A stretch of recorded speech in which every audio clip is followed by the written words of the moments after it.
মানবাধিকার অফিসে যে অনুমোদন দেওয়া হয়েছে বাংলাদেশে, এটা বাতিলের জন্য আমরা একাধিকবার বিক্ষোভ করেছি, কর্মসূচি দিয়েছি, কিন্তু সরকার আমাদের কথায় কোনো কর্ণপাত করে নাই, কোনো প্রতিক্রিয়াও দেখায় নাই। এমনকি সর্বশেষ আমরা লাল কার্ড প্রদর্শন করেছি, সেইটাতেও সরকার আমাদের কারোর সাথে যোগাযোগ করে নাই, কোনো প্রতিক্রিয়া ব্যক্ত করে নাই। সো আজকে আমরা বাধ্য হয়েছি লাগাতার কর্মসূচি ঘোষণার করার যে সংবাদ সম্মেলন আমরা করেছি, বাধ্য হয়েছি।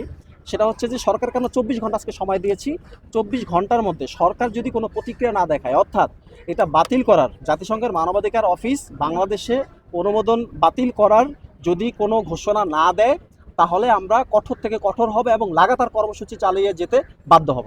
এইটাই ছিল আজকে আমাদের মূল কনসেপ্ট, মূল কথা। সেটা হচ্ছে আমরা বলছি যে গত সরকারের আমলে কিন্তু বাংলাদেশে জাতিসংঘের মানবাধিকার কার্যালয় ছিল না, গত স্বৈরাচারের আমলে। এরপরে কিন্তু বিভিন্ন এনজিও ফান্ডিংয়ের মাধ্যমে তারা শরীফা নামে একটা গল্প ঢুকিয়েছিল স্কুলের মধ্যে।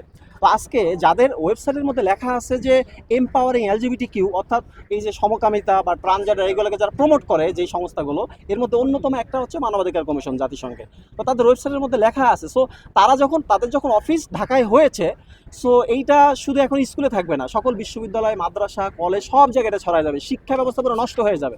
সো আমাদের শিক্ষার্থীরা, সারা দেশের মানুষ মানে সমকামিতাকে বৈধ মনে করবে, জায়েজ মনে করবে, এটা তো হইতে পারে না। এবং আমরা একটা বিষয় বলেছি, এটা ধর্মীয় দৃষ্টিকোণ থেকে কিন্তু একটা ইমানের বিষয় আছে, যে আমার ইমান থাকবে না এখানে। যদি ধর্মীয় একটা মূলনীতি আছে, যদি কেউ একটা মানে অবৈধ জিনিসকে বৈধ মনে করে, তার ইমান চলে যায়। সো সমকামিতাকে যখন আমরা বৈধ মনে করব, আমাদের শিক্ষার্থীরা বৈধ মনে করবে, তখন তাদের কারো ইমান থাকবে না, অর্থাৎ মুসলমানিত্ব হারাবে। সো এইটা কোনোভাবে হইতে পারে না।